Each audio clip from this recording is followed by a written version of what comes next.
an ambitious young woman loved by the community. Everyone was friends with Terry. She was hardworking, had 2 jobs. By 21, she owned a home. Has her future ripped away. This was a particularly brutal attack. They stabbed her multiple times on that road. This would have been a horrifying death. Police discover unwanted admirers prone to violence. He was covered in blood and had blood in his hair. And always carrying a knife. He was jealous and said that he'd kill her. But the evidence leads nowhere. The investigation is getting older and older and harder to solve. I didn't think we were going to get an answer for this case. Until a surprise breakthrough. I was beyond excited. I actually shouted, "Oh my God," at my desk. Points to a killer off the radar. Right away, I'm like, who's that guy? Why? Why did someone do this? People said, oh, no, he wouldn't kill anybody, but he had this pretend life. He had no criminal record. He did not emerge as a likely suspect at all. Germantown, Wisconsin, a sleepy village celebrated as one of the best places to live in America. I grew up in Germantown. It's, a small community. I would ride my bike to the store for my mom. It was not someplace that you were afraid of. Germantown is a small town near Milwaukee, a lot of farmland, a lot of open spaces, just a lot of dairy farming, some factories, and homes. But on May 28, 1999, this bedroom community wakes to a horrific crime. Yeah, we're having a body up here on River Lane. There's a green car there, green Pontiac car. She's laying by the curb. There's blood on the road. I got a phone call that there was a suspected homicide in the industrial park. I immediately went to the crime scene. I saw a vehicle on the side of the road facing west, a large amount of blood in the roadway. I observed what appeared to be footwear impressions in blood. I saw what appeared to be drag marks of blood, 2 large pools of blood, and alongside the vehicle was a female lying face down. When we rolled her over, she had a significant number of what appeared to be stab wounds on her front. She had stab wounds on both sides of her neck. She had some blood on her hands, and we're always hoping that there's a fight so she can either scratch the attacker. So the hands were swabbed for DNA. We proceeded with the perspective. She may have not been expecting it, and things went south very, very fast. I do believe there was rage in this case. That usually is indicative of personal, that they know each other, and it's almost to the point of overkill. Who was this woman who had been so savagely murdered? Investigators looked to the victim's car for answers. The vehicle itself appeared to be parked in a reasonable manner alongside the road. Her car keys were by her body, so she probably had them when she got out of her car and then dropped them in the fight. The keys indicated that she willingly got out of the vehicle and talked to someone, and then the homicide occurred. The stabbing continued not only in the roadway, but on the grass at 2 different locations, and then it looked like it may have occurred alongside the vehicle. There's blood spatter and cast off on her wheel, on her hood, on her fender, and up on her windshield. Her purse was in the vehicle. There was $200 in her purse. This was not a robbery. This was something else. After finding a driver's license, police determine the victim is 22-year-old Teresa Wesolowski. Out on the road, there was tire acceleration marks leading away from the pool of blood in the roadway, as if you put your foot on the accelerator and peeled out, confirming to us that there was another vehicle in front of her where she was more than likely stabbed. Police comb the crime scene, but no murder weapon is found. As detectives try to make sense of what happened to Teresa, her lifelong best friend Michelle gets a call. Terry's brother called. and it was early. Not that it was out of the ordinary because we were all so close. And so I answered, and he's like, Michelle, Terry never came home last night. Well, I'm going to start calling police departments. And Germantown said, we have her name on file. You'll have to come and speak to a detective. Michelle and Teresa's brother rushed to the station. They had last seen Teresa the day before when she left for work. I'll never forget, the officer was in front of me. And I said, where is she? And he said, I'm sorry, she's gone. And I just remember screaming, someone just told me my friend is gone. What does gone mean? Born in Germantown, Wisconsin, Teresa Wesolowski grew up an outgoing girl with a magnetic personality. Everyone was friends with Terry. We became best friends in 6th grade, and from that moment on, we were inseparable. We were sisters. There were not many people that called her Teresa. She was always Terry. I think the only time that I remember her being called Teresa was when her mom was mad. When we had done something wrong. It was always just her and I on the playground. I mean, we were just always, I want to say, running the neighborhood, you know? I can't remember a weekend that I wasn't at her house. As she got older, Teresa was fiercely independent, buying a car at 16 and moving out on her own at 18. She was working at Cousins Subs in Mequon, and she would go there at 7 a.m., and she would get done by 1, and she would head over to Stone Container, and she would work till 11 o'clock at night. Despite a heavy work schedule, Teresa loved to be social. Oh, Terry was fun. You know, Terry liked attention, and she definitely liked the attention from men. Men just seemed more attracted to her. She was young, she was beautiful. Any guy would have wanted that. How, then, did someone so driven and well-liked meet such a horrible fate? Young female, you know, at the beginning of her life, getting things together, and it's ended. Back at the station, investigators reach out to Teresa's family and friends to piece together the hours leading up to her death. Her shift ended at 11, and the last that anybody saw of her that we know of was that she got into her vehicle and left that parking lot. During the interviews, detectives get their first tip. That morning, the officers received a contact from somebody at the Department of Public Works. They had a channel on the same radio system that the police department was on, so they would know that the homicide occurred. They indicated that somebody driving a truck pulled into the parking lot. An individual got out, and they said that he was covered in blood and had blood in his hair. Is this man somehow connected to the crime scene? Detectives head over to interview the witnesses, who tell police they'd never seen the man before. We were told the truck driver asked if there was a hospital nearby, and then he indicated now he'd just clean up in the bathroom, which he did, and then left. It's very common that the person who's doing the attacking gets stabbed too or cuts himself, especially if there's a struggle. Now we had a suspect, a viable suspect, and now we needed to find that person to figure out what happened.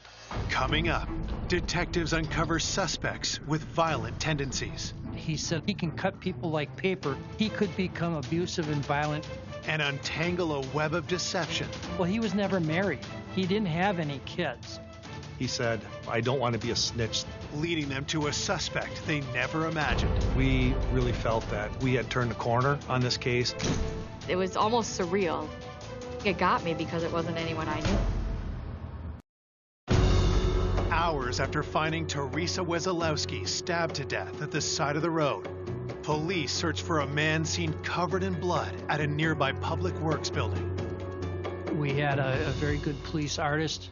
He did a sketch of the individual based on the statements from the witnesses, put the word out there into the community.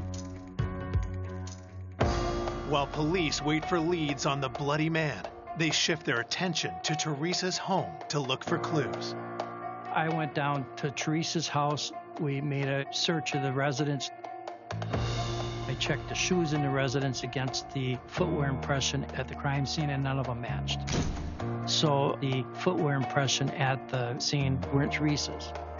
Investigators talked to Teresa's family and friends, hoping to learn more about her. They learned she was dating someone named Charlie. Charlie was a young man who didn't hold down a lot of jobs very well. He was staying at his parents' house. They had been dating for a few months prior to her homicide. We had known Charlie since grade school. We grew up with Charlie. He was 3 years older than us. We had some people that we interviewed that said they fought a lot or she wanted to break up with him. I didn't think Charlie was good for anyone. In Terry's mind, he was temporary. A couple of weeks before her homicide, we found out that he borrowed her car while she was at work and failed to pick her up. She walked to the tavern, and then they got in a bit of an argument, and she finally said enough is enough. Friends worried how Charlie might react to Teresa moving on. Some of the people indicated that Teresa told them this boyfriend was jealous and said that if he caught her going out with somebody else, he'd kill her. He said, give me 2 weeks and you won't have your friend anymore. You're like, what do you mean I won't have my friend? So that it raises a flag that we have to determine if it got worse after that or was it just a one evening spat. You know, stabbing is very personal. That usually is indicative that they know each other. Why did someone do this? What did she do that was so bad that someone had to stab her repeatedly in this crime of passion? Police immediately bring Charlie in for questioning. Charlie was very nervous and seemed to act like he didn't really want to be there. When police ask Charlie where he was the night of the murder, he says he was home. He lived in the basement of his parents' house, and he was alibied by his mother. I remember the mother claiming there's no way he could get out of this house without me hearing it. However, he slept in the basement, which the patio door opens up from the basement outside, so he could leave the house without his parents knowing. At times, Teresa got off of work at 11 at night, and she's found in the morning at 5 or 6 o'clock. So his alibi has weaknesses. It's not airtight. Could Charlie have snuck out, driven to see Teresa, and murdered her? Did Charlie have access to a car? He borrowed cars from people a lot. So could he have had a car that night? Yeah, he could have. The homicide's probably less than 5 miles from his house. Police looked to the tire track evidence. The tire tracks at the scene were measured and documented. I made contact with the Michigan State Police, who have a database of vehicles. They came back with a list of vehicles based on manufacturer specifications that could have created that. And it's quite a large list. While detectives continue to investigate Charlie, they also turn to the box factory where Teresa worked. Whenever you have a homicide like this and it's right down the road from where she worked, obviously your biggest pool of suspects has to be the guys she worked with. There was a fair number of men that were interested in her, and there were some that, had dated her. There were some that wanted to date her. It wasn't like she was going out and dating them. She just liked hanging out with them. So we went to the factory to determine who had contact with Teresa, and is there anything that stands out and points to any particular individual as possibly having done this. We interviewed one of her co-workers named Mark Lebecki. Mark Lebecki worked the same shift as Teresa. Mark was known as a soft-spoken but well-liked guy at the factory. He's a very quiet individual, very reserved. Most people would describe him as very mellow. Working just a few machines away from each other, Mark and Teresa had become close. He talked to her at work. He was a nice, likable person. And it got to the point where they developed kind of a friendship. Unlike the men at the factory who wanted to date Teresa, Mark preferred sharing stories about his family. Mark Lebecki told Teresa that he had a couple kids and he kept photos of them in his wallet. He would show them to Teresa saying, "These are my kids." He talked to her enough to create a relationship that she felt the need to go and talk to him when he needed a friend. Mark tells police he is saddened by Teresa's death. He also remembers something was off with her the night she died. He indicated that he saw her that night of the homicide and commented that it looked like she was having a bad day, and she said, yeah, something was jamming in her machine. She just laughed it off and moved on. Having no reason to question Mark further, police turned to coworkers with a less amicable relationship with Teresa. There were some statements from individuals that they observed her having an argument with somebody by the vehicle before the night of the homicide. The man Teresa was arguing with is identified as her coworker, Isaac Alvarez. When police dig into his background, they find some troubling details. Isaac Alvarez was just a little bit weird, and he always carried a knife. At one point, he was upset with a coworker, and he said, I'm going to cut that cracker, or I'm going to knife that bitch.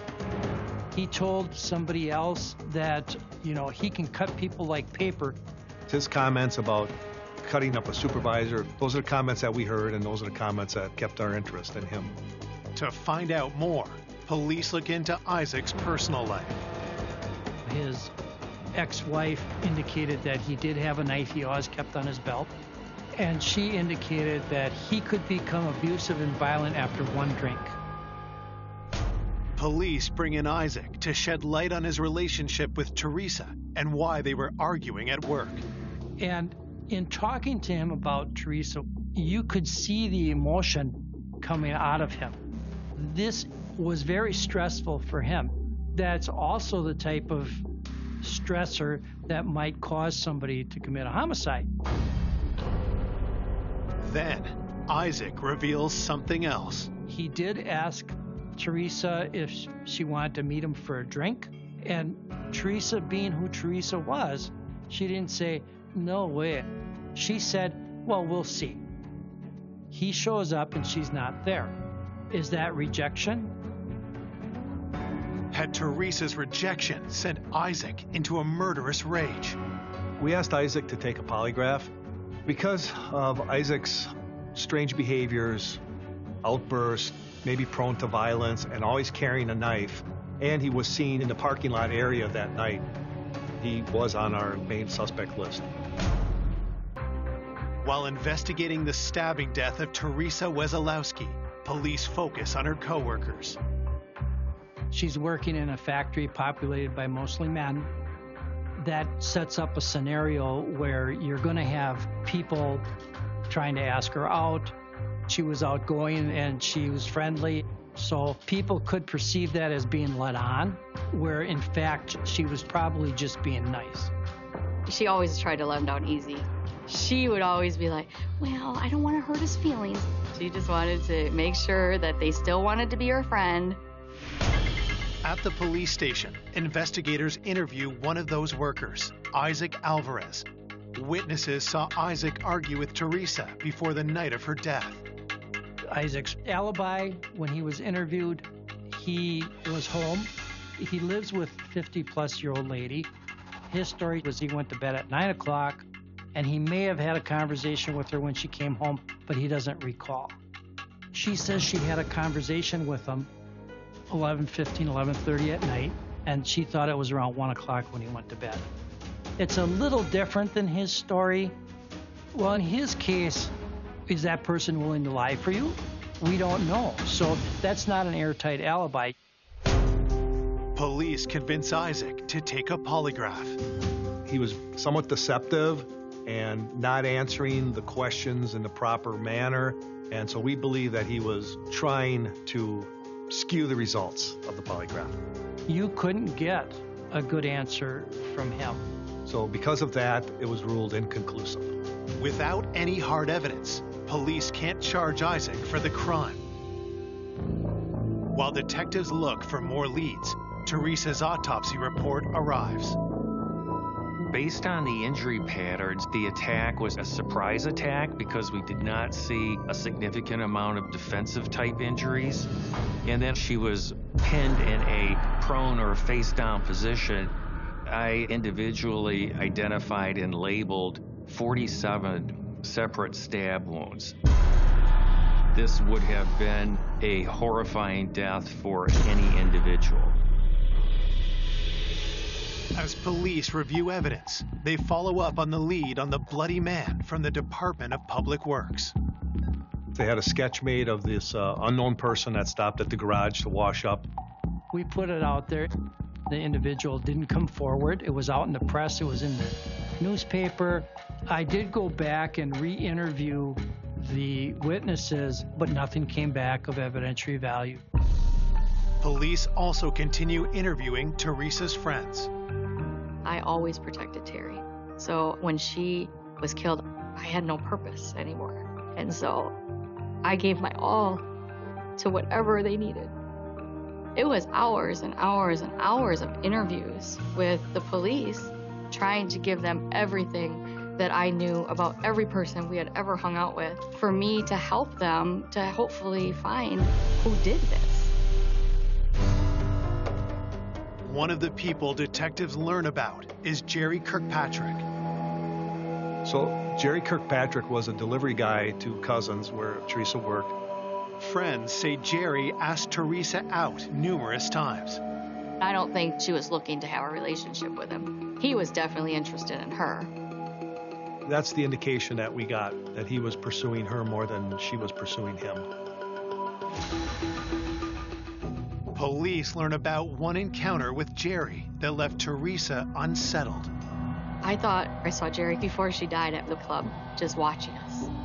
And it gave me this feeling like, why is he here? Like, he shouldn't know we're here. Why is he standing off in the shadows? It was a very creepy feeling. So the question is Jerry stalking her? But then, Teresa's friends point out something else disturbing about Jerry. They thought he might be similar to the picture of the person that was at the Department of Public Works. The drawing looked like him. Officers immediately interview Jerry at his home. Jerry denies he is the man in the sketch. He claims he was at a bar with his stepbrother the night of Teresa's murder, then went home before midnight. There was alibi information that was confirming of the statement. When he got home, he called for a pizza to be delivered, and that was confirmed subsequently with phone records. He let us look at his vehicle. We examined the interior or exterior. Nothing of evidentiary value was located in that examination. Then, investigators make a startling discovery. There were knives found at Jerry Kirkpatrick's residence. A lot of times we'd ask people, do you have knives? And can we see those knives? Do you mind if we have them tested? A lot of times that's done for a reaction. So he presents 4 or 5 knives. He did let us look at them when we were at the house. We even submitted them to the crime lab to have it analyzed. While investigators wait for results, Jerry's landlord delivers some alarming news. What happens within the next few days is he talks to his landlord about breaking his lease. Jerry Kirkpatrick decided to move out of town, and that's in the midst of being interviewed and the investigation. So right away, that raises our suspicion. Was Jerry trying to give detectives the slip? It is clearly a red flag, and we have to look at that behavior as being possibly flight behavior. So we want to find out. While investigating Jerry Kirkpatrick for the brutal stabbing of 22-year-old Teresa Wesolowski, detectives learn from Jerry's landlord he's about to skip town. The landlord knew the police were talking to Jerry. We were actually notified by the Milwaukee Police Department because the landlord had thought, hey, this is odd, and called them. He says he's going to move to Tennessee. One of the aspects you look at in a homicide, is there any flight behavior after the homicide? Well, breaking your lease and moving to Tennessee might be described as flight behavior. We did confirm that he put money on a place on that Friday after the homicide. But when investigators get the lab results back on Jerry's knives, the case takes a frustrating turn. Nothing came back of evidentiary value. Somebody having a collection of knives is not that uncommon, especially in Wisconsin. And the quick move that he made is something strange, but, there's nothing we can do about it. If he wants to move, he can move. Police have one more lead to follow. Jerry's resemblance to the bloody man at the Public Works building. He fit that description. We actually did an in-person lineup with Jerry, and he was not picked out by the individuals that observed this person driving the truck. That person was never identified and never located. Without any hard evidence linking Jerry to the murder, police have to let him go. Weeks go by, and investigators worry the case will grow cold. We're doing interviews. Some people we're re-interviewing, but as time moves on, the investigation is getting older and older and harder to solve. As the weeks turn into months, investigators doggedly work the case. Well, I technically could have retired about 5 years before I did. A lot of it is to bring justice for the victim, but also to bring some sort of resolution or closure for the family. The police kept telling me that it was someone close to her because of the horrific nature of it. I alienated myself from people because I just didn't know who I could or couldn't trust. Months turn into years, but Teresa's loved ones make sure she's not forgotten. Once a year on the date of the murder, the families would come out and hold vigils. It was a way for the family to try to say that we're still fighting to resolve this case. But we use it as a way of seeing who is showing up and maybe more importantly, who isn't showing up. Nothing seems out of the ordinary until 2005, 6 years after the murder, when Teresa's family notices something unusual. Her mom had called me and said, "Did you happen to go out and leave flowers for Terry?" And I said, "No, I didn't." These arrangements showed up, and they checked around and didn't know who put them there. So that always leads you to believe, is there somebody out there that's feeling guilty about committing a homicide and leaving something on a gravesite? We had a camera installed to see if maybe we could identify the next time somebody did something like that. But we didn't capture any image or anything. For detectives, it's another dead end. But then, with the investigation on the brink of going cold, a new forensic technology turns this 6-year-old case red hot. In 2005, I got a contact from the Wisconsin Crime Lab, and Patty said, "Hey, I want you to submit this list of items for us to analyze using a technique called YSTR DNA testing." With YSTR DNA testing, it allows us to find a very small amount of Y chromosome male DNA and a very large amount of DNA from a female source. So it's like finding that single grain of salt in a large bag of sugar. Early on, when we had the blood evidence on Teresa's hands tested, it all came back as her DNA. That's a problem because it's not giving us a lead. What happens if we strip away all the X chromosomes? If she's a female and that's all her blood, there should be nothing left. The analyst retests the swabs of Teresa's hands for male DNA. The first thing I did was look at the previously run DNA samples to see if there was any Y chromosome DNA present in those. All of a sudden, all the DNA types I developed on her hands are matching a known standard for male DNA, and it was incredible. I contacted Detective Yogers for samples of DNA from individuals known to be connected to the case. And now we're going to go take DNA samples from all of our suspects. We took what was probably our 25 top suspects, nearest and dearest, ex-boyfriend, boyfriend, that type of thing. That first group was a 0. Undeterred, investigators submit more samples. We went back to the list and got a second group. We were testing people that were ancillary people. We had DNA from officers at the crime scene that we used to eliminate. I didn't think we were going to get an answer for this case. Then, after over 40 samples, a breakthrough. The testing came back and only one person matched the Y chromosome found mixed into the blood on Teresa's hand.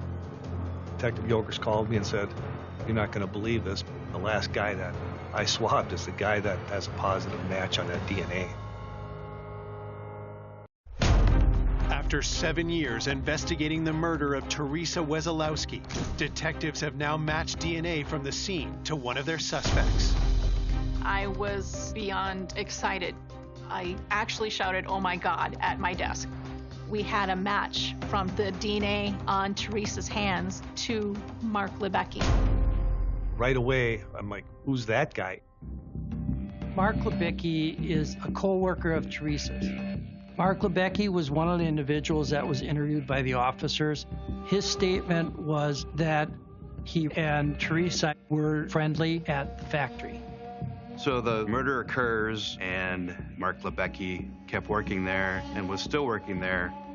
Before they approach Mark, detectives need more than just the DNA evidence. Now, the other heavy lifting starts because even the DNA evidence isn't going to stand on its own. So we need to bring all these other factors into play in building a case that's sufficient for the DA to charge.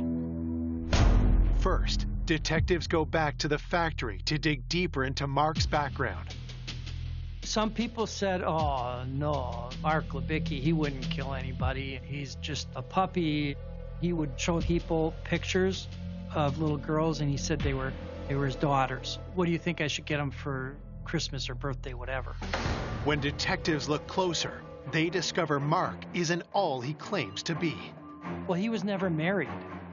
He didn't have any kids. So this is just like weird. He had this like pretend life. Mark Lebecki was pretty much a loner, lived with his parents in a mobile home in a rural area, apparently liked to watch television, play video games.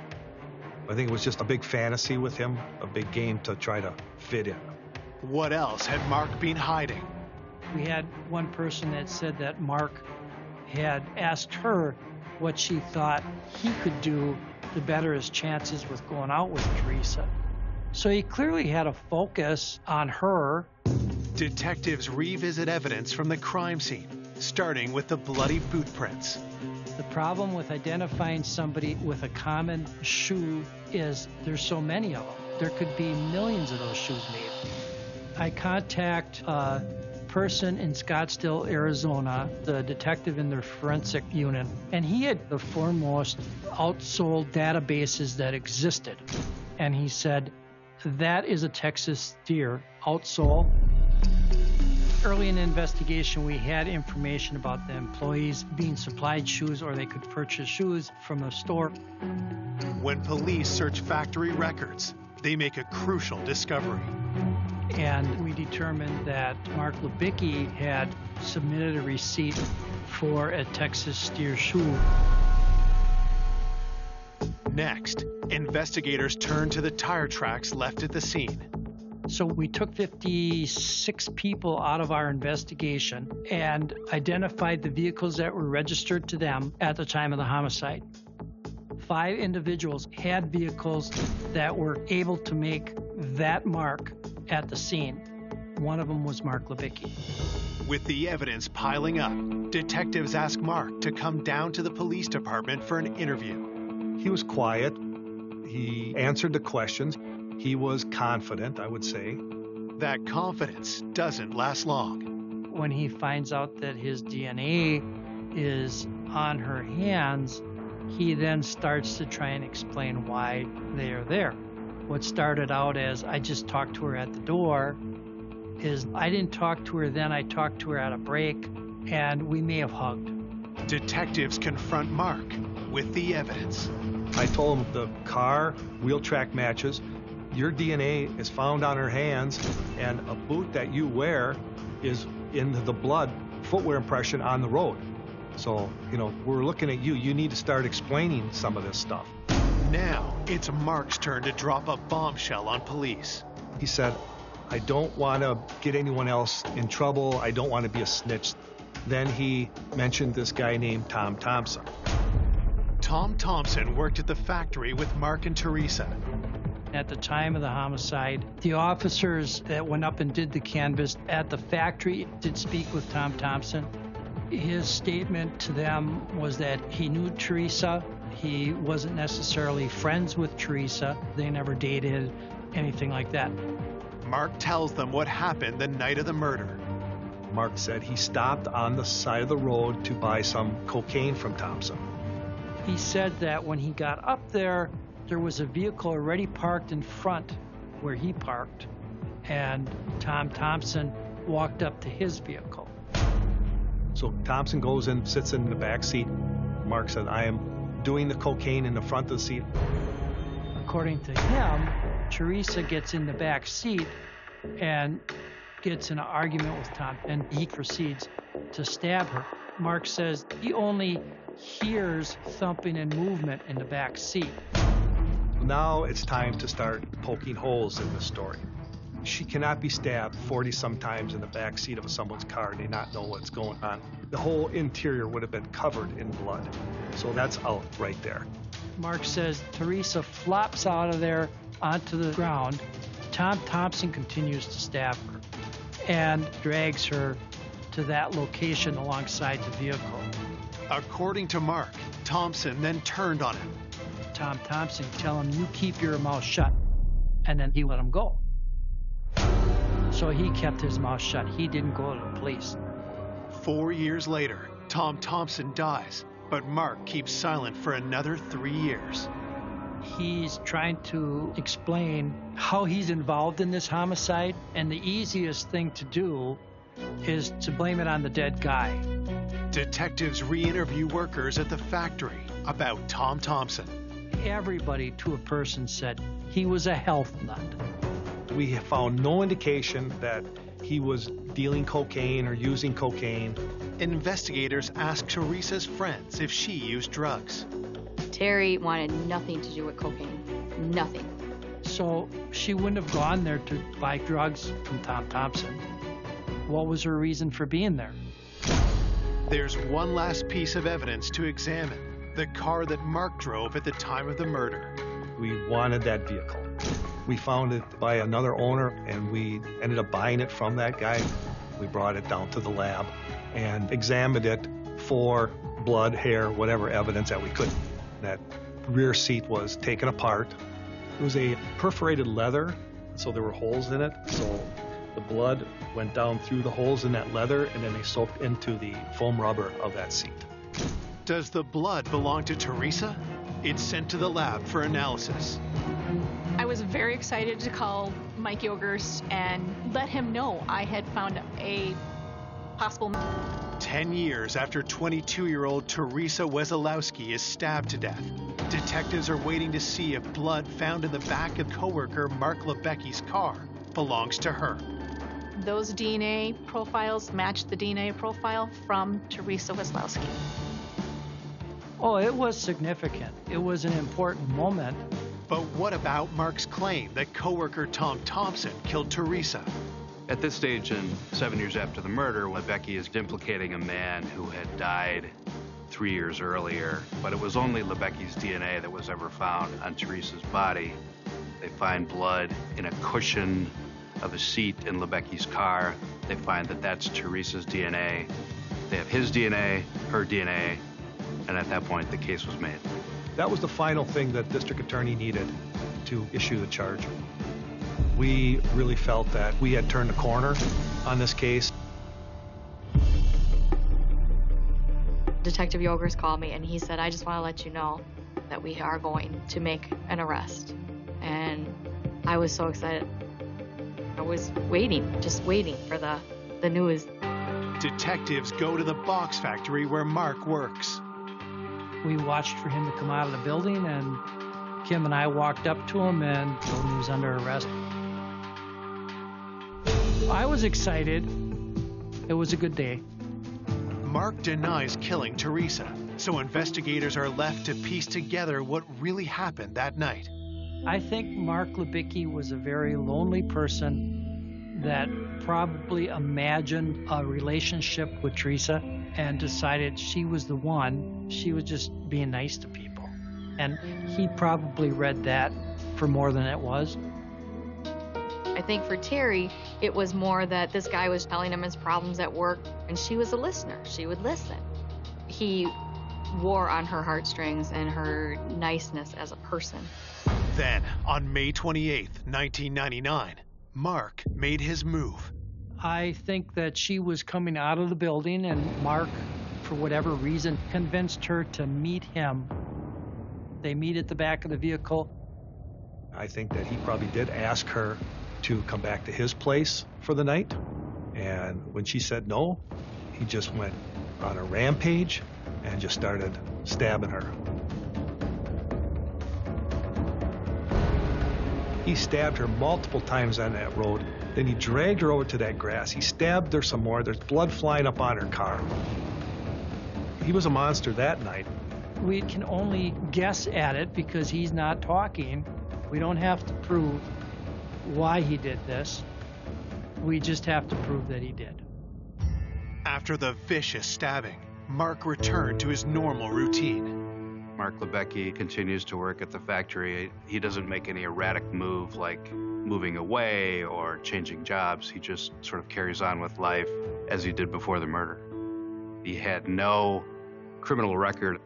Mark Lebecki certainly did not emerge as a likely suspect at all. It was shocking to hear that Mark Lebecki had killed Teresa. It was almost surreal. It got me because it wasn't anyone I knew. At trial, Mark Lebecki enters a plea of not guilty and sticks to his story that Tom Thompson killed Teresa. Clearly, his incentive was to try and show somebody else did it back there. But that doesn't hold up. I don't think the jury bought that at all. Mark is convicted of first-degree murder, and in November 2010, he is sentenced to 30 years in prison with no chance of parole. Mark Lebecki did not admit guilt. The judge noted that Lebecki never expressed any remorse. In his mind, he's still not guilty. And the judge even said to him, I hope that someday you will admit to yourself that you've done this, because you have done this. The journey was long and tedious. It will never replace Teresa for the family. She was a good kid. She was moving forward with her life. She probably would have maybe... In Los Angeles, a serial killer eludes police for months. The Night Stalker strikes at random, kills at will. The terror he inspires is enormous. The clues he leaves are slight. But ultimately, they're all detectives have to track him down. Investigators at the scene of a strangling rely on an experimental technique to raise invisible clues. They have only one chance to get it right. If they fail, a killer will walk. Crime scenes can be misleading. They can hold plenty of secrets or next to nothing. Harvesting hidden clues is the first strike against the criminal. To catch him, detectives need to turn fleeting prints into lasting impressions.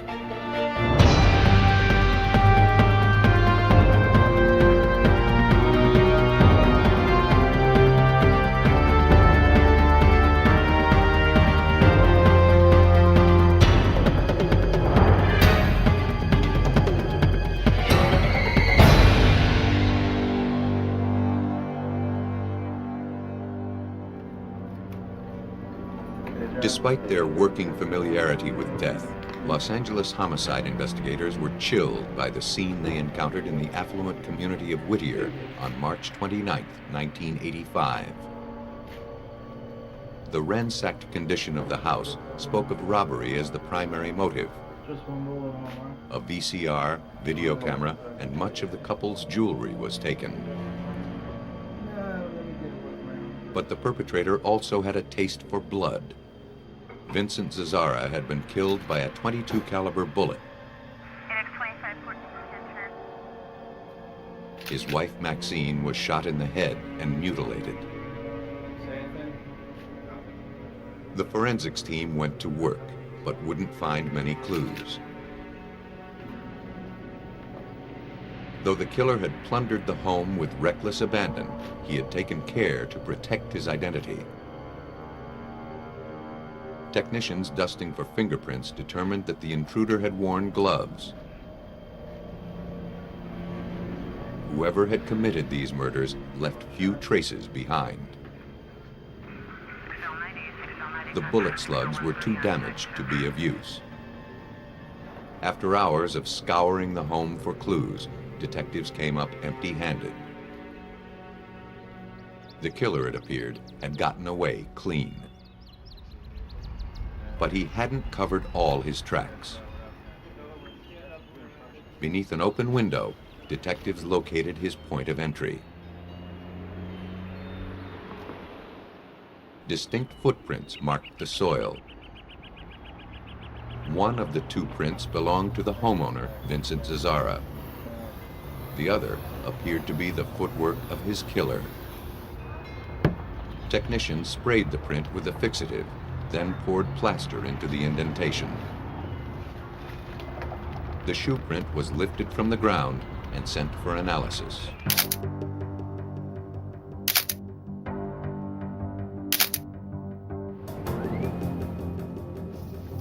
At the sheriff's crime lab, criminalist Gerald Burke examined it. I was asked to check pattern details, size, take measurements of the casts of the impressions, and to see what kind of information I could get from those shoe impressions with regard to manufacturer, make of the shoe, size of the shoe, things of that nature. The more Burke could learn about the shoes, the better idea detectives would have about the man who filled them. Burke knew the cast was from an extremely large sneaker, but he couldn't determine what brand of shoe it was. In his years of experience, Burke had never come across a print like this. It wasn't in their reference library of tread patterns. He couldn't find it in shoe stores. It had to be a newly released model or an off-market brand. Either way, the print, like the spent bullets, led detectives to a dead end. Well, I don't know, they're still pretty young. Without a source of comparison, Burke's analysis couldn't move the investigation forward. The Zazzara murders weren't the only case that had the sheriff's office puzzled. At the same time, detectives were trying to make sense of a homicide that had occurred less than 2 weeks before, 5 miles away in Rosemead in LA County.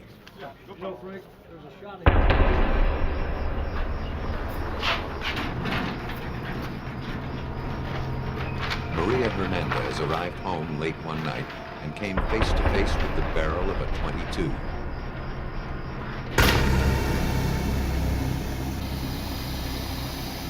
Inside the condominium, her roommate, Dale Okazaki, heard the gunshot.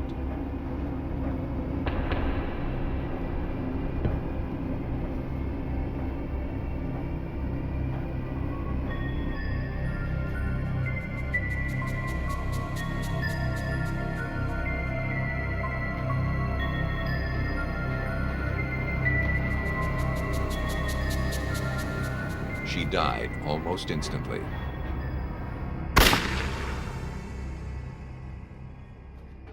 Can you tell me what happened? Maria Hernandez had been lucky. The keys in her hand deflected the bullet. She played dead until the attacker left. And the gun was right in my face. She told investigators that the killer was a thin Hispanic man in his 20s, dressed all in black. And I laid there. I just knew that I just needed to lay there. He had black, bulging eyes, hollow cheeks, and rotting teeth. Hernandez had no idea why he wanted her and her roommate dead. How tall? Is he as tall as I am tall? For a week, the case went nowhere. And then, in an equally random way, the Zazzaras were killed. The .22 caliber slugs from both crimes were sent to the ballistics lab for comparison. They were too distorted to positively link them to the same gun.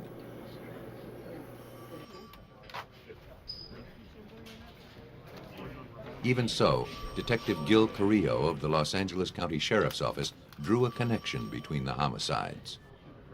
We had Maria Hernandez, who's surviving victim in the Hernandez case. You have her giving us a physical description and a drawing of an individual that assaulted her. We have a particular caliber gun. In the Zazara case, we have no physical description, but we have a shoe print. And we have the same caliber gun. Not only did he see the two crimes as being connected, Carrillo believed they were part of a much bigger pattern. For weeks, violence had been on the rise in Los Angeles County, a 4,000 square mile area of 88 cities. Night after night throughout the county, the toll of murders, sexual assaults, and abductions grew. The media was in a frenzy, reporting crime after crime. And with each episode, the public's fear swelled. The crime lab worked overtime to process the evidence gathered at the scenes. They weren't coming up with much. Carrillo looked for a common thread in the spree of violence. Based on crime reports and conversations with witnesses, he forged a radical theory. His colleagues saw the crimes as LA's growing trend of violence. While they assumed that the crimes had several perpetrators, Carrillo believed they were all the work of a single man. But Carrillo was new to the homicide department. None of his colleagues bought his theory. Apart from the grotesque violence of the crimes, there was no common denominator to suggest they were committed by one man. The rookie's instinct defied conventional wisdom. The sheriff's department wouldn't entertain the idea of a serial killer until Carrillo could base his suspicion on fact. And until you had enough physical evidence or conclusive evidence, it's difficult to sell everybody that one man was committing all the crimes that had been committed up until that time. Before he could prove his theory, Carrillo needed a more definitive pattern to emerge. He wouldn't have to wait long. In the weeks following the Zazara murders, 7 victims throughout Los Angeles County were wakened in their beds. Women were bound with handcuffs, thumb cuffs, or electrical cords before being sexually assaulted. Houses were turned upside down, valuables stolen. Suburban bedrooms were now the most dangerous place in Los Angeles, and everyone was sleeping lightly.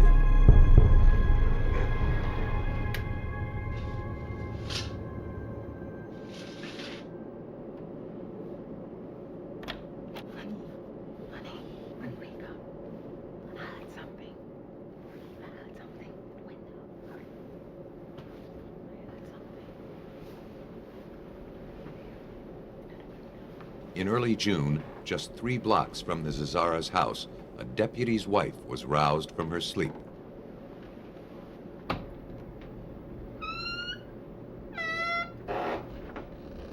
She thought she heard a window opening. Someone was in the house.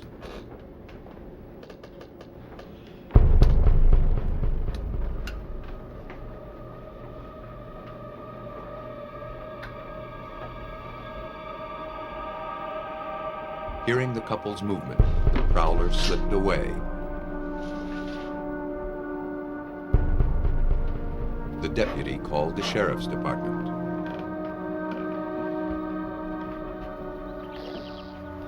In the daylight, investigators found gouge marks where the prowler broke in.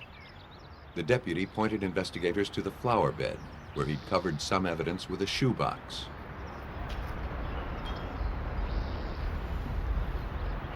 Beneath it was the imprint of a large athletic shoe. The waffle pattern was familiar. It looked just like the tread found outside the Zazara's house. It was the break detectives had been waiting for. If this print matched the print found at the Zazara murders, it would support Carrillo's theory that one man was stalking LA's neighborhoods. But if that were true, it meant that one lone killer had managed for 1 year to defy LA's best and brightest.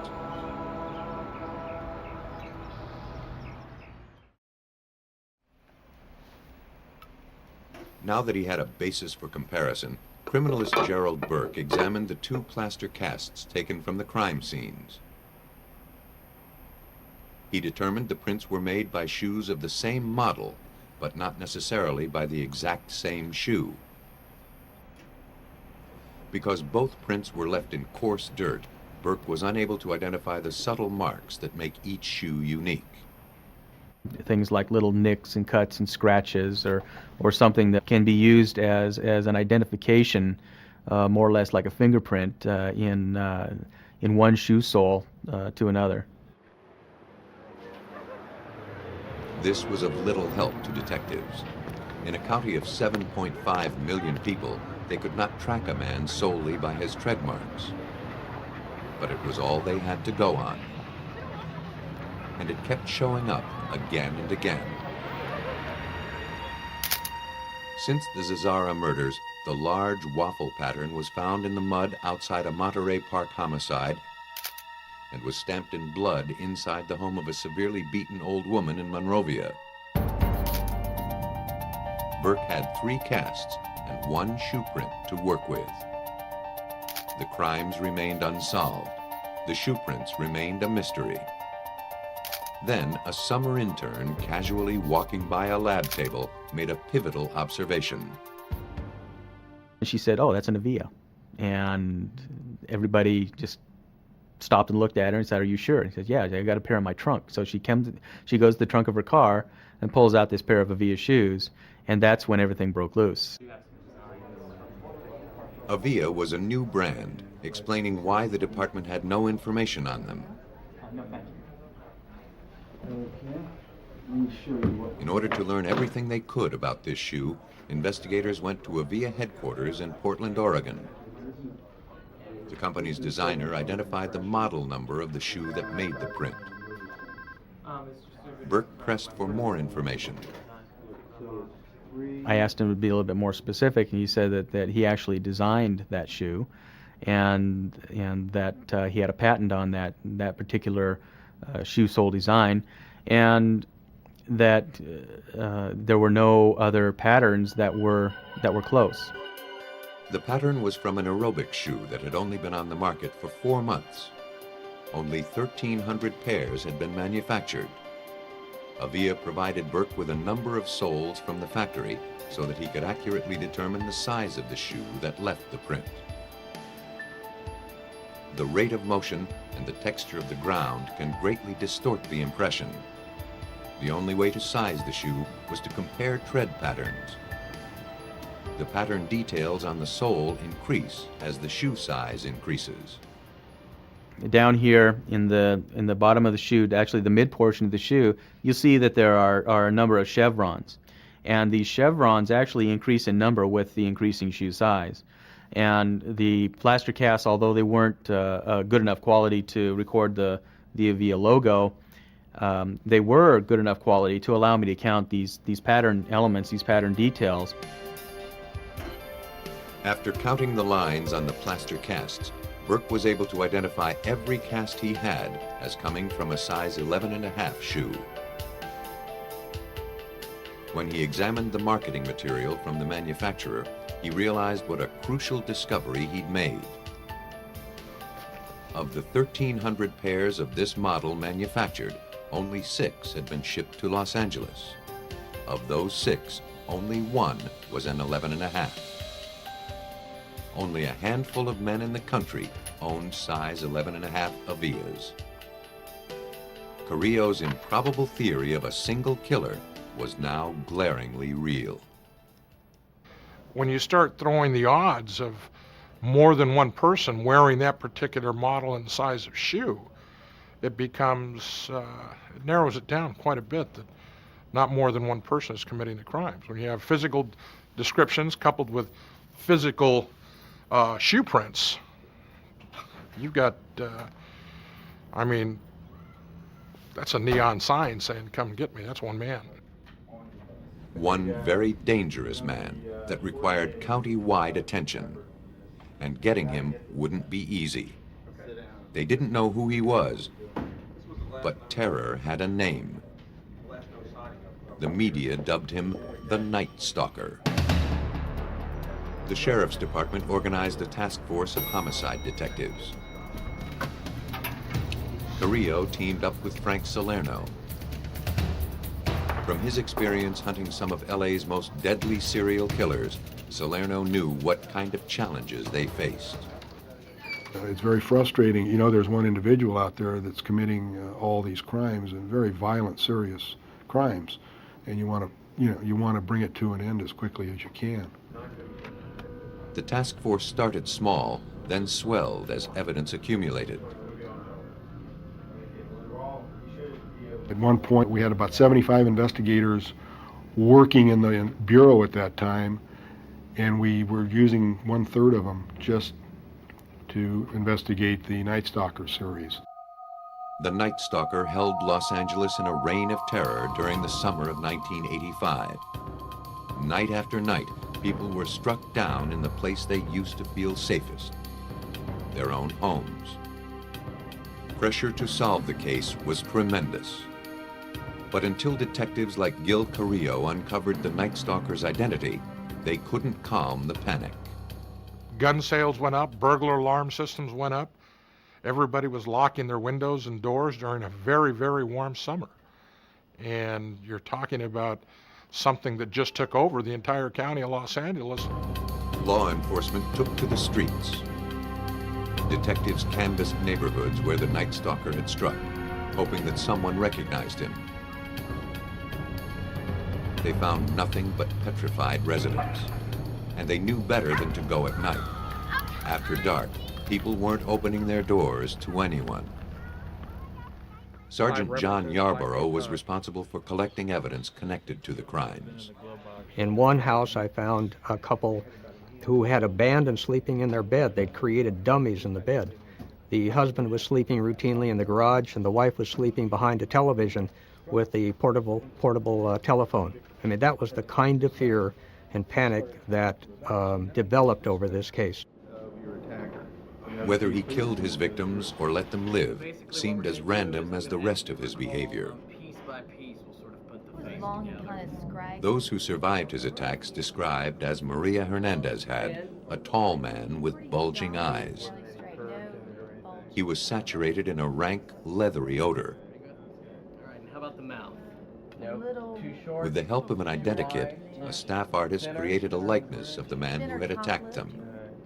Did he have a mustache, any facial hair? Good. So good to you? Yeah, looks good. I think that's him. I think that's it. Detectives knew what he looked like, but he thwarted every effort to find him. The Night Stalker's unpredictability made his next move impossible to anticipate. Most serial killers conform to a regimented routine. This one seemed to work at random. He hit neighborhoods all over Los Angeles. His victims, both men and women, varied in age, ethnicity, and economic background. His MO was all over the map. What we had was a man that sometimes used a gun, sometimes used a knife, sometimes used blunt force trauma, some he raped, some he didn't, some he strangled, some he just stomped to death, some he robbed, some he didn't.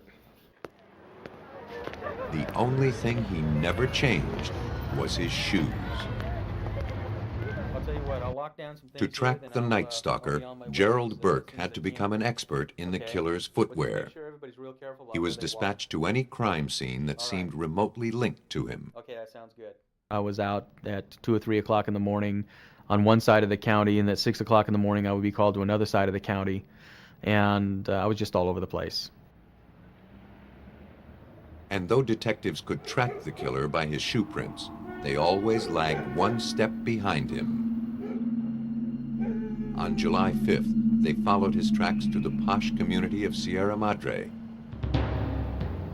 Dad! That morning, 16-year-old Whitney Bennett woke up backwards in bed. She had a searing headache.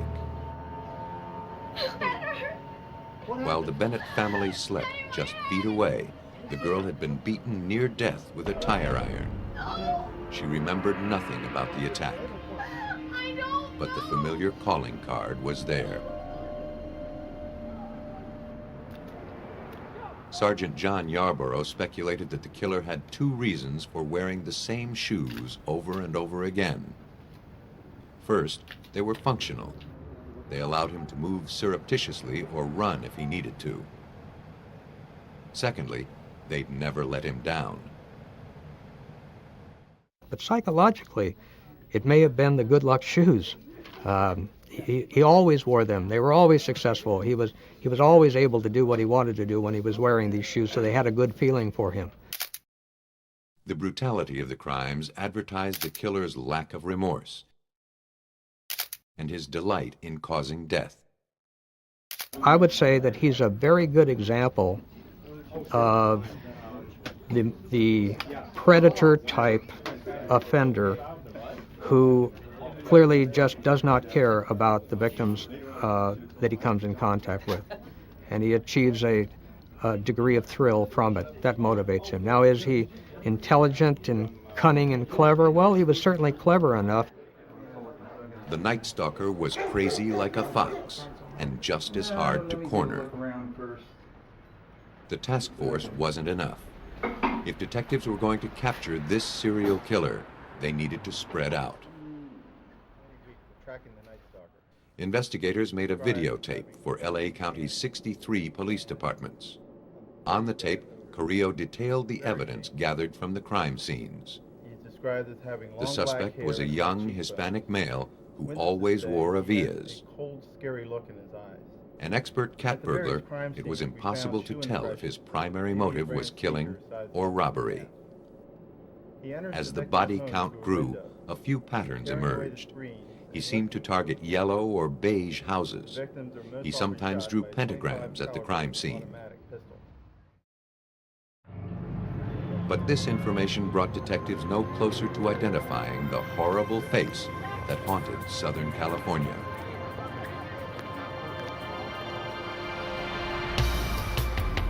The violence reached a frenzy as the summer of 1985 wore on.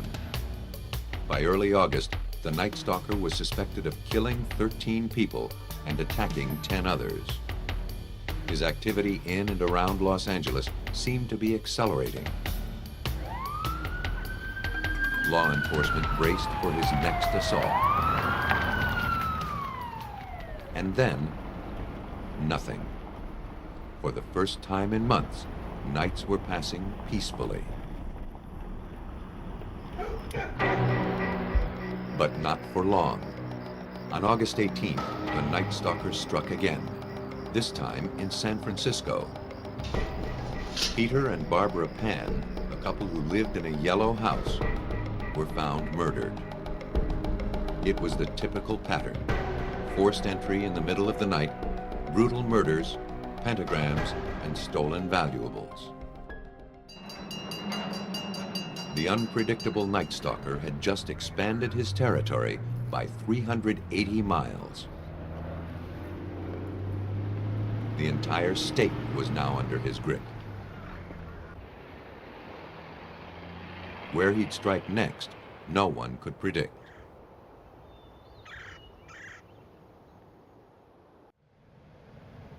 San Francisco Mayor Dianne Feinstein called a press conference to calm the citywide hysteria. But she divulged sensitive forensic information detailing the sneakers and the ballistics findings. Detectives believed the Night Stalker was following his case in the media. All along, he had enjoyed toying with law enforcement. Now that he knew exactly what they had on him, the advantage was his.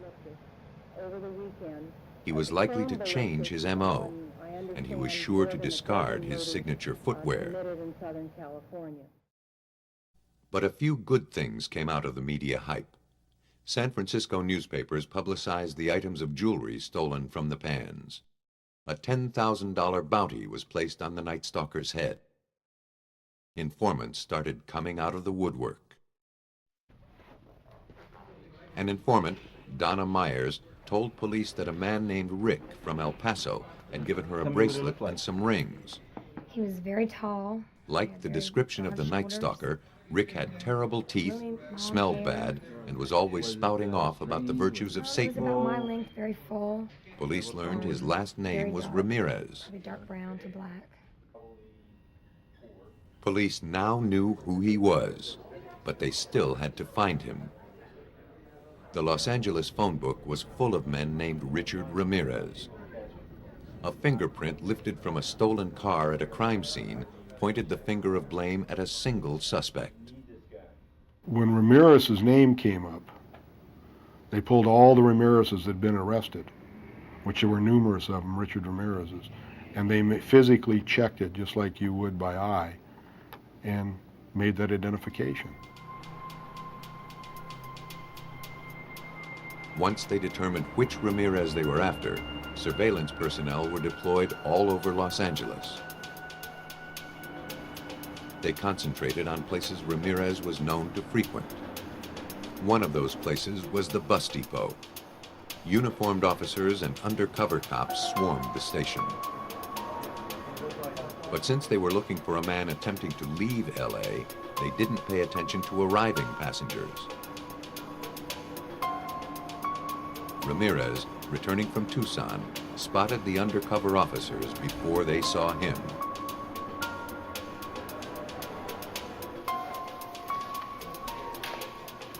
He slipped out of the bus terminal and went to an East LA bodega for some breakfast.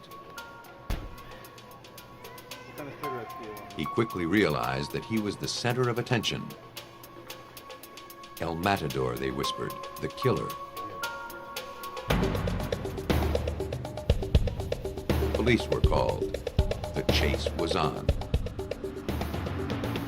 Ramirez ran for his life along the 5 freeway. He ran like a gazelle. He literally ran at a full sprint, probably a good 2-3 miles. Kept going, went over 10-foot sound walls, crossed 8 lanes of the 5 freeway right here. The fugitive made his way into a residential neighborhood of East LA. He saw his only way out, but it wouldn't take him far.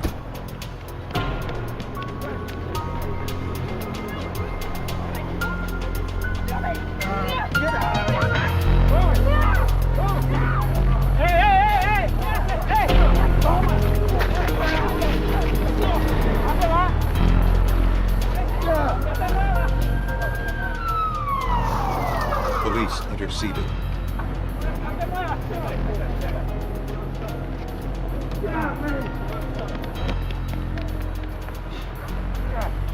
The man they protected from attack was the man they'd been hunting for months. Their prime suspect, Richard Ramirez.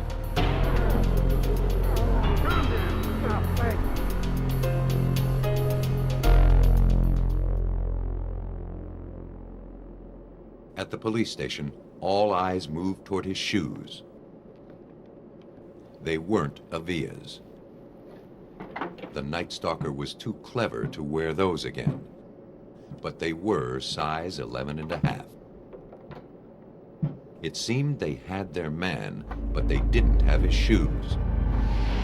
As always, it appeared the Night Stalker remained one step ahead of them. Pinky, let's see your pinky. Both Carrillo and his partner Frank Salerno believed that Richard Ramirez was the Night Stalker, but they didn't have the notorious sneakers. To build their case, the detectives would need to carefully draw together the web of evidence. Their first task was to interview the suspect. His demeanor surprised them. Very soft-spoken.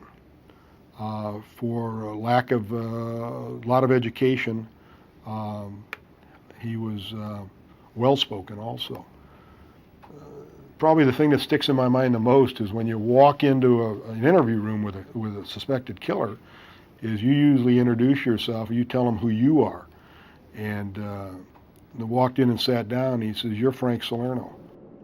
Ramirez knew of him from the Hillside Strangler case, involving a pair of high-profile serial killers Salerno helped nab 6 years earlier.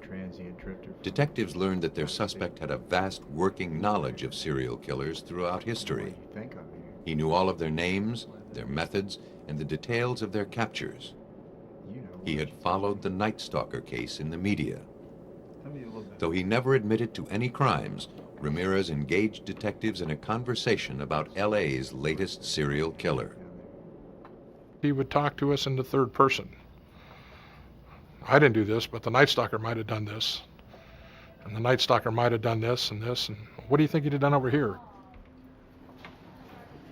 Ramirez never confessed, so investigators looked for hard evidence to tie Ramirez to the crime spree. Inside his wallet, they had found a claim ticket for a piece of luggage at the bus station. Everything was removed and photographed. The bag contained a revolver and several kinds of ammunition, including .22 caliber cartridges. The evidence was bagged for further analysis. The shells and slugs collected from various crime scenes were taken to the ballistics lab to compare against those taken from the bag. They matched. Also, Ramirez's fingerprints were found on some of the items, confirming that the bag and its contents belonged to him. Most of the Night Stalker's surviving victims picked him out of a lineup. The eyewitness accounts, ballistics, fingerprint, and shoeprint evidence provided police with enough to arrest Ramirez for the Night Stalker crimes. 3 years after the arrest, the case finally went to trial. By this time, police suspected that he had killed 16 people and assaulted 11 others. The suspect made no show of repentance. During a preliminary hearing, he sported a pentagram on the palm of his hand. He waved it about, shouting, "Hail Satan."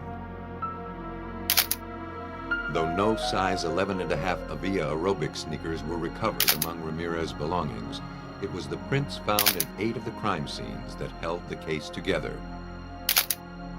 They formed an irrefutable physical link between the string of burglaries, rapes, and murders.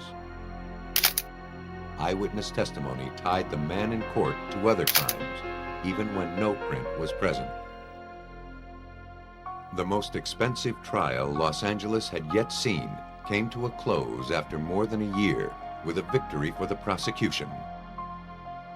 In November 1989, Ramirez was sentenced to death 19 times. Richard Ramirez was one of the most horrifying monsters to terrorize the country. But whether a killer takes many lives or only one, the motivation to kill remains the same. Murder is the ultimate selfish act.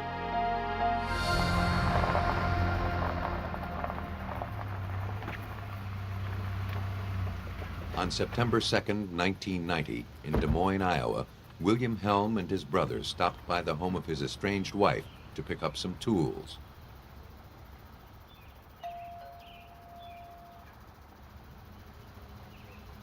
The house was locked. There was no sign of his wife. He could see their son playing unsupervised. He became alarmed.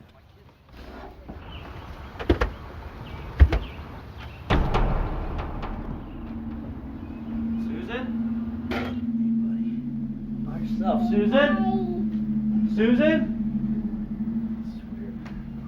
Susan?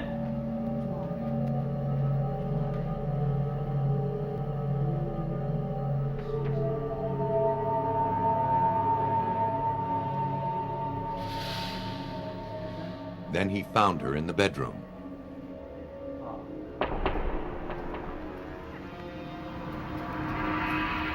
Helm called the police.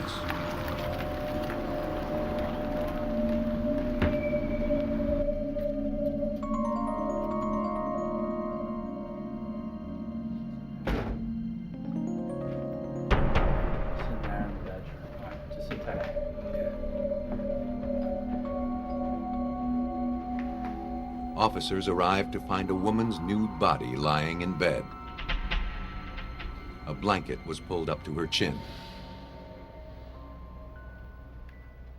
Susan Helm, a 24-year-old housewife, was last seen alive at 2 a.m. when neighbors picked up a child she'd been babysitting.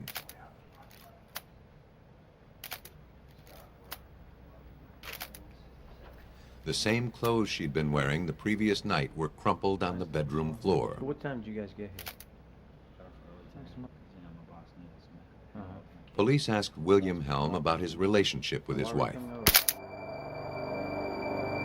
He told them they were separated and he had moved out.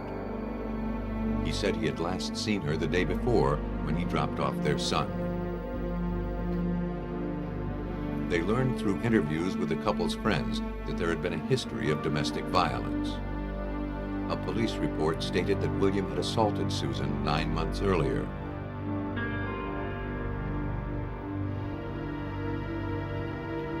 Nothing in the house seemed out of place. There were no signs of a struggle, no indication of burglary.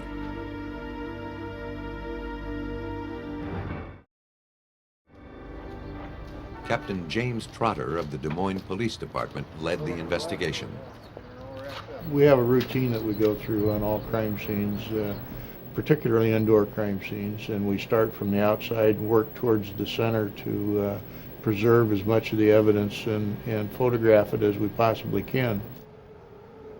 The forensics team methodically combed the house in search of the smallest clue as to what took place. Though the victim was nude, they found no evidence of sexual assault.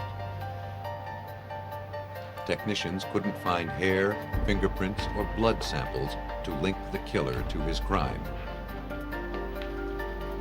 The ligature mark around her neck told of a brutal death by strangulation. Detectives formed some theories. Because of the way in which the body had been covered, they believed that the victim had been killed by someone she knew. Someone who cared enough to conceal her nudity from strangers. Usually what happens is that after the crime has been committed, then they think, oh my God, somebody's going to see my wife or girlfriend or cousin or whatever the circumstance is, and they'll cover them up. So it's a good clue, simply that. It's just a clue to lead us in a direction in our investigation. As the bedding was examined, they uncovered another clue. Beneath the blanket, the body had been placed on top of a sheet, and on that sheet was an oily mark that looked like a shoe print.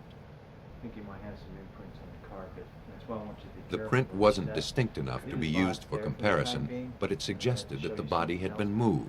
Walk up alongside of the bed if you could. Pull that sheet back just a tad.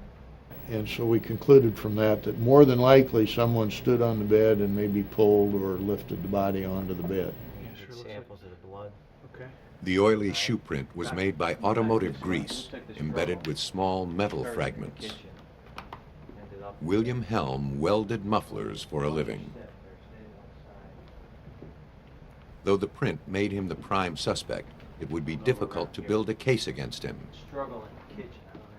The physical evidence, it seemed, would only prove something he'd already admitted, that he'd entered the home, gone into the bedroom, and found the body. I was going to pick up my daughter, so I pulled up. Helm was brought to the police station to make an official statement. Investigators tried to pin him down about any physical contact he may have had with the victim's body when he found her. I knocked on the door, and then there was no Helm answer. claimed that he hadn't moved the bedding at all. He'd only used his fingertips to check her pulse at the wrist and neck. And so it was critical that we have some physical evidence, otherwise we were only going to have a circumstantial case and probably not anything that we could arrest anybody for. Detectives hoped that the body would disclose the secrets that the rest of the house had been hiding. More than a shooting or stabbing, strangulation requires close contact with the victim. Surely the killer left something behind. Detectives used an alternative light source to search for hair or fibers. Again, they found nothing. Unless a substantial clue surfaced soon, there would be no way to catch this killer.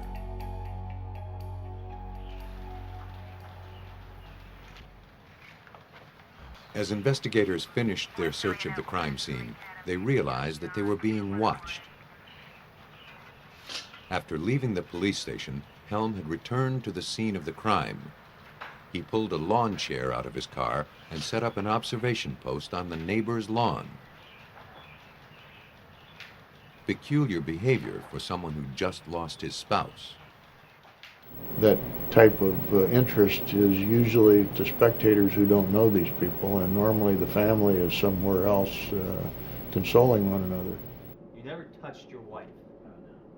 You went directly. Helm's detached interest in the case fueled detective suspicions. You never touched your wife. No.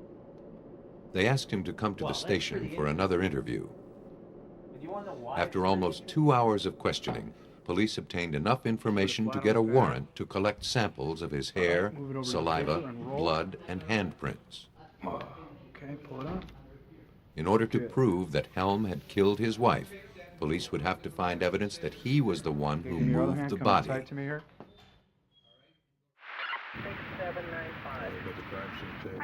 If Trotter's team could find Helm's fingerprints on a portion of the victim's skin that had been beneath the blanket, they'd be able to test his story. But they faced a big obstacle. In the field, no one had ever successfully lifted finger or palm prints from a body before. Des Moines police had tried and failed 6 times before. At a crime scene, it is difficult to control the variables required for success. Proper timing, temperature, and humidity were crucial. The experimental technique to raise fingerprints from skin had only succeeded in laboratories. If they could make it work at a real crime scene, it would bring criminal investigation to a whole new level of precision. The technique relies upon superglue's ability to turn the human touch into a permanent imprint. Years ago, workers at a superglue factory noticed that if they weren't careful, they left their fingerprints on the glue packaging. And because of their exposure to the glue fumes, these fingerprints couldn't be wiped off. Vaporized superglue, or cyanoacrylate ester, adheres to the oil deposited by the human touch. It attaches to fingerprints on hard substances such as glass or metal, creating a thin shell over the ridged pattern. It actually seals the print under a layer of plastic. In most cases, this pattern can then be dusted and lifted with tape. But lifting a delicate print off a textured, oily surface like skin is a tricky procedure. If there were any prints on Susan Helm's body, they wouldn't survive a trip to the coroner's office.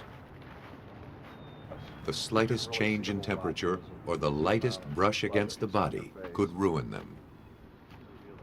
The testing would have to be done where the body lay.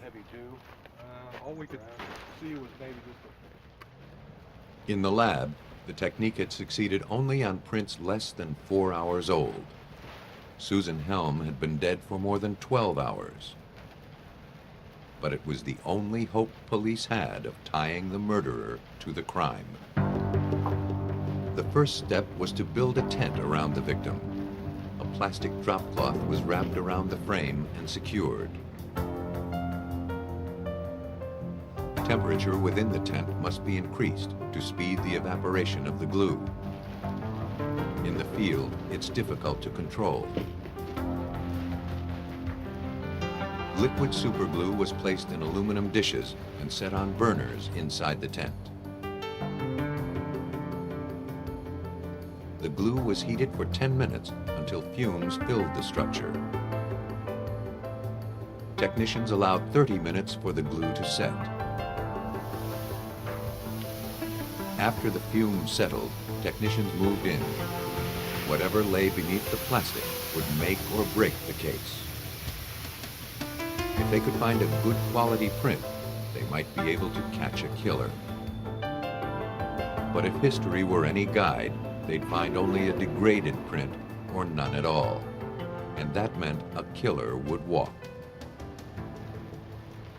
the plastic was peeled back from the body. Technicians searched for the ridges of a human fingerprint with a halogen flashlight. Shining the light at an angle helps the prints stand out. Passing over the lower portion of the victim's abdomen, the light revealed a pattern. It wasn't a fingerprint. It was larger and more distinct than they could have imagined. The print from practically an entire hand. The potential proof was there for the investigators to see. But success still seemed just beyond their grasp. For the first time in forensic history, scientists had been able to coax a latent print from a human body outside of the laboratory. But collecting the print would be another matter. Lifting it with tape would likely destroy it. Scientists needed to lift the print photographically.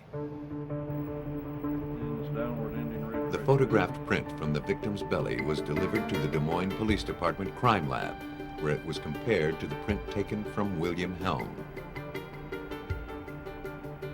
When comparing two fingerprints, identification technicians use a computer to look for matching patterns. Because palm prints are so intricate, technician Jerry Wilson had to make the comparison manually. The time-consuming task requires him to pinpoint areas where ridges join, diverge, or form dots. The ridge on the outside. Using those patterns as reference points, Wilson compares the prints for similarities.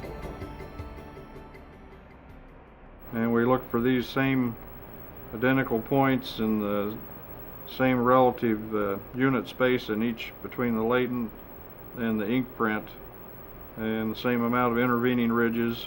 And we also look for discrepancies, because if there's unexplained discrepancies, then you have to either eliminate the print altogether or explain why there is a discrepancy. Technicians found no such discrepancies between the prints. Instead, they identified a highly unusual formation on both. There was a double loop formation in the palm print, which is very unusual. And that helped to locate the pattern area and made the comparison much easier between the inked and the latent print. Right here we've got an upward ending ridge. Wilson can call two prints a match if they share 8 common reference points. Right there. In the Helm case, technicians stopped counting at 90. Kind of up in the interdigital area, so we got 2 delta It was one of the most obvious matches their office had ever come across. There. The discovery of William Helm's palm print on his dead wife's belly proved he was lying. He was the one who placed her into bed.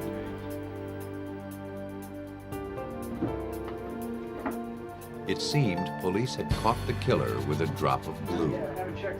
But to make a conviction stick, they needed to connect him directly to the murderous act. The victim wasn't strangled with bare hands. The killer had used a length of wire. Police had enough evidence to obtain a search warrant for Helm's apartment. There, they found the final piece of the puzzle. The garrote, a piano wire stretched between 2 wooden handles, has only one purpose: strangulation. Though tests in the lab showed no trace evidence on the wire, its gauge was consistent with the marks on the victim's neck.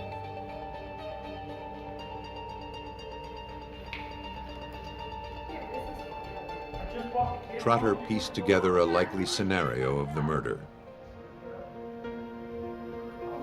On the morning she was killed, Susan and William Helm had argued for the last time. William became enraged and took her life. He tried to cover his deed with a blanket, but the persistence and methodical attention to detail of the Des Moines Police Department produced the clue that marked him as a killer. William Helm was convicted of first-degree murder in the strangling death of his wife. He was sentenced to life in prison without parole. The forensic evidence in this case was extremely important because of the lack of witnesses and blood and all those other kinds of things that you can typically use to prove your case. So the fingerprint, or the palm print in this case, was the turning point for us. By making sense of obscure prints, forensic scientists helped expose the crimes of Richard Ramirez and William Helm. Thanks to advances in technology, murderers like them can no longer escape the lasting impressions they leave behind.